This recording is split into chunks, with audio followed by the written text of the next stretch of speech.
Hey everybody, my name is TaoMan, and in this video I will show you how you can simply enable crossplay in Call of Duty.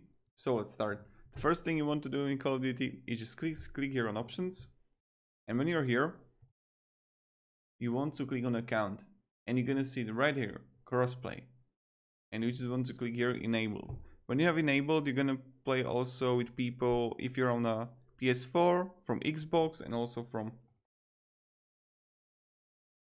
computer and things like that. You know how it works. So that's pretty much it. Thank you very much. If you have any questions, guys, ask me down in the comments. I'll be really happy to help you and provide you some guidance. But yeah.